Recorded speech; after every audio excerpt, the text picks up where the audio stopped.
Bonjour à tous. Aujourd'hui, nous allons voir la notion de racine carrée et on va voir l'utilisation donc de ces racines carrées dans des problèmes assez classiques pour le niveau 3e. Donc on va rappeler la définition d'une racine carrée. Donc on va prendre un nombre petit a positif, donc ça marche pour des nombres positifs. Donc on a la racine carrée de a, c'est un nombre positif dont le carré est a. Donc ça se note racine carrée de a avec le symbole qui ressemble à un v. On peut donc dire que quel que soit le nombre positif petit a, racine carrée de a est positif, et racine carrée de a, le tout au carré égale à a. Donc on va juste faire un exemple. J'ai fait une précédente vidéo qui explique un peu plus précisément, mais on va aller un peu plus vite. Donc si jamais on cherche à calculer racine carrée de 25, donc on cherche quel nombre au carré fait 25. Donc on a 5 et moins 5. Mais comme on a vu que la racine carrée c'est un nombre positif, on peut éliminer moins 5. On peut donc dire que racine carrée de 25 est égale à 5. Et surtout, ce qui va être important pour l'utilisation pour les exemples, c'est que racine carrée de 25, le tout au carré, et ben ça fait 25. La racine carrée de n'importe quel nombre au carré, ça retombe sur le nombre du départ. Donc ça va nous servir pour les deux exemples qui sont suivants.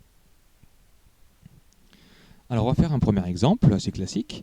On donne un triangle ABC qui est rectangle en A. On connaît deux longueurs, AB et AC, et on cherche à calculer la valeur exacte de BC. Donc je mets bien exact, et c'est bien pour ça que je reste au niveau 3e, parce que si jamais on demandait de calculer la longueur, une valeur rapprochée de BC, on pourrait également le faire en 4e. Alors, si on cherche une valeur exacte, on va utiliser, comme on est dans un triangle rectangle, on va utiliser le théorème de Pythagore. Donc, on sait que le triangle ABC est rectangle en A. Donc, on peut utiliser le théorème de Pythagore, vu qu'il s'utilise dans un triangle rectangle. On peut écrire, donc, l'égalité du théorème de Pythagore commence toujours par l'hypoténuse. L'hypoténuse, c'est le côté le plus long, ou le côté en face de l'angle droit. Donc ça commence l'égalité par BC au carré égale AC au carré plus AB au carré. Une fois qu'on a écrit cette égalité, on va remplacer les valeurs parce qu'on connaît. On connaît AC et on connaît AB. Donc on peut remplacer AC par 8 et AB par 5.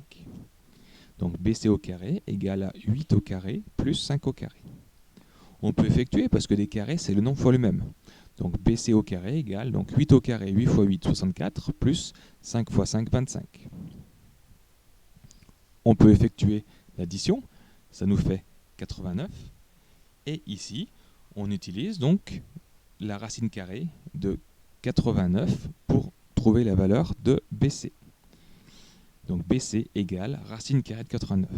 Et bien ici, c'est la valeur exacte de la longueur BC. Si jamais on demandait une valeur rapprochée de BC, il faudrait appuyer sur les touches de la calculatrice pour donner une valeur approchée. Mais ici, on va s'arrêter là, parce qu'on veut une valeur exacte. Donc on peut dire que BC mesure exactement racine carrée de 89 cm. Racine carrée de 89, c'est un nombre. Alors on peut donner la valeur approchée, mais c'est un nombre, et on peut donc dire racine carrée de 89 cm. On va faire un deuxième exemple, un peu plus compliqué. Donc, on a toujours dans un rectangle, dans un triangle RST, qui est rectangle en S, on connaît deux longueurs, dont une sur l'hypoténuse qui dit que c'est racine carrée de 50 cm.